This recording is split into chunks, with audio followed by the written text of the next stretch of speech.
माना जाता है कि अमेरिका के कैलिफोर्निया राज्य से ये भारत में आया है। ये आपको 12 महीने फल देता है। पूरे साल आपको फल मिलेंगे। इसमें कांटे नहीं होते। काफी दिन तक इसको रख सकते हैं, ये खराब नहीं होता है। नमस्कार किसान साथियों, आज इस वीडियो में हम बात करेंगे नींबू की एक ऐसी वैरायटी के बारे में जो सबके पास होनी चाहिए, फिर चाहे आप किसान हो या गार्डनर। इस वैरायटी का नाम है यूरेका, जो मूल रूप से भारतीय नहीं है। माना जाता है कि अमेरिका के कैलिफोर्निया राज्य से ये भारत में आया है और ये फल कुछ विशेष है।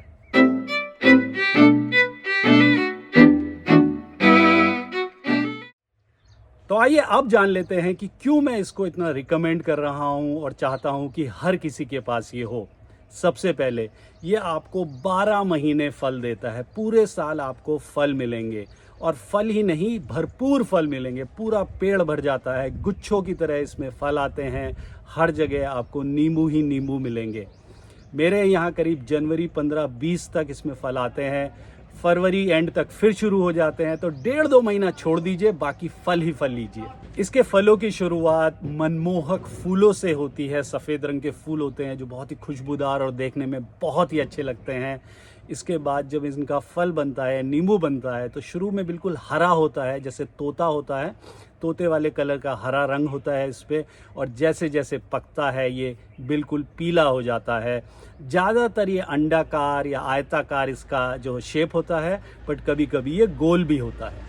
इस वैरायटी में फूल से फल बनने का जो प्रोसेस है या पूरी जो देरी है वो बहुत कम होती है बाकी वैरायटी की तुलना में। इसी कारण वह शायद इसमें हर समय आपको फल दिखाई देता है। जो इसकी दूसरी बहुत बड़ी विशेषता है वो ये है कि इसमें कांटे नहीं होते। जी हाँ, मेरे हिसाब से शायद ये अकेली नींबू की वैरायटी है जिसमें एक भी कांटा देखने को नहीं मिलता। अगर आप कागजी नींबू लगाते हैं तो आप देखते हैं कि उसमें बड़े सख्त और मोटे कांटे होते हैं, लंबे भी होते हैं। और अगर वहीं पाकिस्तानी लेमन या थाई लेमन लगाते हैं तो कांटे थोड़े छोटे ज़रूर होते हैं, पर होते हैं।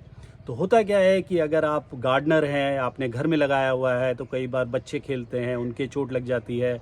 और अगर आप किसान हैं तो प्रोडक्शन लेते हुए या प्रूनिंग या कटिंग करते समय इसमें आपको दिक्कत हो सकती है। लेकिन इसमें ऐसा कुछ नहीं है। बड़े आसानी से आप नींबू तोड़ सकते हैं, बड़े आसानी से इसकी देख रेख कर सकते हैं, इसकी कटिंग या प्रूनिंग कर सकते हैं। तो ये बहुत ही आसान बना देता है सब कुछ। इसकी जो तीसरी विशेषता है वो ये है कि नींबू तोड़ने के बाद और इस्तेमाल करने से पहले आप काफ़ी दिन तक इसको रख सकते हैं। ये ख़राब नहीं होता है। ट्रांसपोर्ट भी कर रहे हैं तो ये ख़राब नहीं होता है, क्योंकि इसका जो छिलका होता है वो इसको काफ़ी मजबूत बना देता है। तो काफ़ी दिन तक आप इसे इधर से उधर कर सकते हैं अल्टीमेटली इस्तेमाल करने से पहले। इसके अलावा इस वैरायटी के बारे में कुछ और बातें हैं जो आपको जान लेना ज़रूरी है। मेरे यहाँ करीब 4 साल से है ये वैरायटी, और मैंने देखा है कि गर्मियों में इसका जो फल होता है वो थोड़ा छोटा होता है, और जैसे जैसे सर्दियाँ बढ़ती हैं और सर्दियाँ प्रॉपर आती हैं तो इसका फल और मोटा और बढ़िया होना शुरू हो जाता है। लेकिन जूस की मात्रा भरपूर है, फिर वो चाहे गर्मियों का फल हो या सर्दियों का। थोड़ा सा ज़्यादा एसिडिक या अम्लीय है बाकी नींबू से, लेकिन बहुत ही खुशबूदार है, बेजोड़ इसका स्वाद है। और अगर आप शरबत बना के पियेंगे तो आपको मज़ा आ जाएगा। गर्मियों में इसको एक दिक्कत आती है, जहाँ पे इसका जो फल होता है वो फटने लगता है या क्रैक आ जाता है उसमें। और इसको बचाने के लिए आपको क्या करना है कि गर्मियाँ आने से पहले आप इसका पानी की व्यवस्था कर दें। ऐसा ना हो गर्मियाँ आ जाएं और आप इसको पानी ना दें और एकदम से पूरा पानी देना शुरू कर दें, फल फटेगा ही फटेगा। गर्मियाँ आने से पहले पानी नियमित तौर पे दें, एकदम से ज़्यादा ना दें और देरी से भी ना दें। तो अगर आप ऐसा करेंगे तो इसको एक ही प्रॉब्लम आती है, वो भी दूर हो जाएगी। इसके अलावा इसमें कोई विशेष रख रखाव नहीं है। जो बीमारियां या जो दिक्कतें आपको बाकी वैरायटी में आती हैं वही इसमें आती हैं। तो कुछ ऐसा नहीं है कुछ अलग तरीके से करना है इसको लेके। और इनफैक्ट ये हर तरीके की मिट्टी और जलवायु में हो जाता है, बहुत ज़्यादा मेंटेनेंस मांगता नहीं है। लेकिन ये है कि ये बाकी जैसे कागजी नींबू होता है उसकी तरह सीधा पेड़ नहीं बढ़ता, थोड़ा झाड़ी नुमा बढ़ता है। तो ये फैलाव ज़्यादा लेता है। ऊंचाई भी मेरे यहाँ करीब 15 फीट की हो गई है और चौड़ाई में करीब 8 फीट तक ये पहुँच गया है।